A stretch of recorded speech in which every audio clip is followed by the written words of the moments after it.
Today I am giving you a sneak peek inside the Back to School Escape.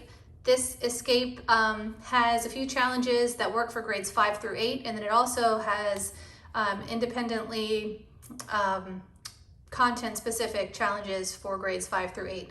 So if you purchase the Escape, you get all of that. You get the portions that are the same for all grade levels, and you get the individual pieces for 5th, 6th, 7th, and 8th. So if you teach multiple grade levels, everything you need is in one purchase. If you wanted to scaffold and pick like challenge E from 6th grade, F through 7th grade, and G through 8th grade, you could do that as well. So just a quick sneak peek, and everything that's here, it's been partially prepped. So students have their challenge.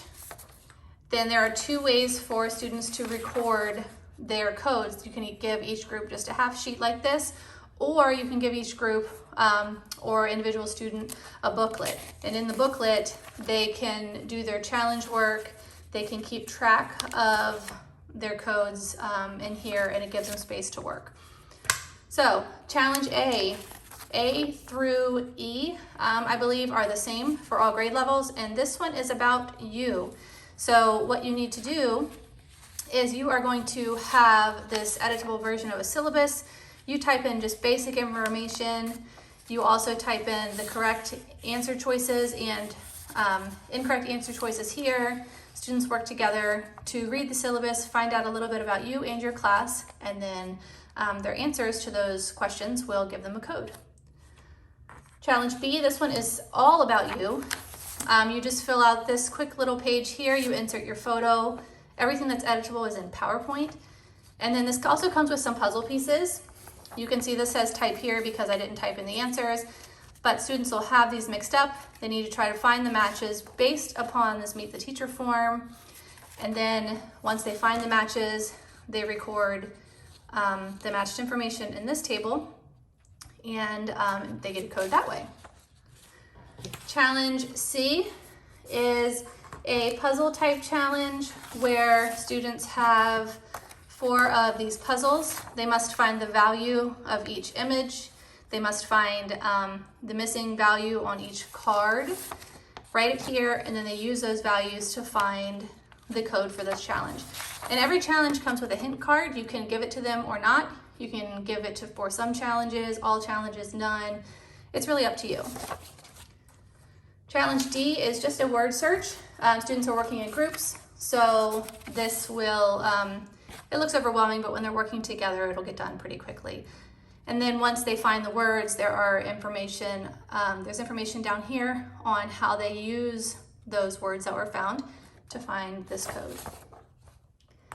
Challenge E, this is the last one that is the same for all grade levels. So they must use this sneaky snake, and I don't want to show the whole thing, just in case there's students watching, to find, they have to find the missing values here. So you can see A, B, C. They're going to record them here in this table, and then they use those values to find their code. Challenge F, this is a 6th grade version. 5th, 7th, and 8th look exactly the same, but they have a different skill. So for 6th grade, this is order of operations. They solve all the problems, find their answers in the answer bank, and then they read the bottom of the page to figure out how to use those answers to get their code. Once again, here's a hint card if you choose to use it. Challenge G for 6th grade is fraction operations. Students solve all the problems, and again, they're working together in groups, so it won't take as long as it looks. And for each instance of their answer, they shade in. So if one of their answers is 4/5, they'll shade in all the 4/5 boxes. And then once they're done, the table that is now shaded in will reveal something that they'll use for their code. And the last one, for 6th grade, this is measurement conversions. For other grades, it's a different skill, but it's still done the same way. Students will answer each question, and then they'll write their answer on the correct strip here. So here's strip A, so whatever their answer is here for A, they'll write here. And then they will use these strips based upon the directions here.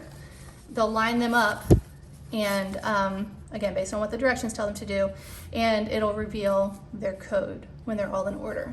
So this is a super fun activity. I've heard from so many teachers whose students just love it. They always send me pictures when they're used in class. So if you use this in your classroom, I would absolutely love to see photos and hear how it went. Okay, now let's take a quick look at the back to school escape. This is the 6th grade one again, but everyone looks the same here. So you'll have your hint cards. They open up in a separate slide. That way you can send them if you want. Pardon my dirty screen. I think one of my kids was touching something here. Or not, it's up to you. And then you have answer keys that come in PDF form. So challenges A, B, C, D, and E, again, they're the same for all grade levels. And then you'll have your individual answer keys for F, G, and H. So you have student directions and teacher directions. So the student directions look like this. They walk them through every single slide, what to click on, correct answers, how to fill things in. So I recommend having this open in a separate tab. So the students will have their escape open here, and then they can just toggle back and forth. So when they get to challenge A and they're like, oh wait, what do I do here? Well, they just have to come over here and say, look at the directions. Oh, okay, I got it. So I need to fill in from the menu bar. But you will have to go in first. Let me bring up the teacher directions. So I tell you right here that slides 4, 5, 7, and 9 must be edited to you by sending to students. So if you look here, slide 4, you have to type in some of your policies, the name of your class.